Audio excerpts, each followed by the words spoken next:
1 2 3। আরে আমাকে যেভাবে হোক জিততে হবে। ভাইয়া দেখার আগে আমার তরমুজ আমি ফেলিয়ে দেই। হে হে, দেখো ভাইয়া আমার তরমুজ আমি খেয়ে ফেলেছি। আরে কি বলিস, এত তাড়াতাড়ি খেয়ে ফেললি কিভাবে?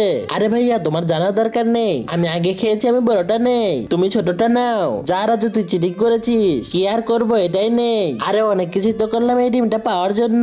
দেখি এটার ভিতরে কি আছে, এই হাতুড়টা দিয়ে ভাঙ্গি। আরে এটা ভাঙছে না কেন? যা শালা, এটা ভাঙছে না কেন? হে হে, ঠিক হয়েছে রাজু। আরে ভাইয়া আমি এটা নেবো না, আমি তোমারটা নেবো। এটা ভারী লাগতেছে কেন? এটার ভিতরে মনে হয় কিছু আছে। করার দেখ, এটা দেখি এটার ভিতরে কি আছে। আরে এটা কি? তার আগে তুমি যদি শয়তানকে ঘৃণা করো আর তোমার মাকে মন থেকে ভালোবেসে থাকো, তাহলে ভিডিওটিকে একটি লাইক করে চ্যানেলটিকে সাবস্ক্রাইব করে দাও। আর তোমার মায়ের জন্য কমেন্ট বক্সে এই ইমোজিটা কমেন্ট করো। আরে এটা তো গরুর কলিজা, রাজুকে দেখি দেখি অনেক মজা করে খাই। আরে তাড়াতাড়ি খুলে দেখি আমারটার ভিতরে কি পেয়েছি।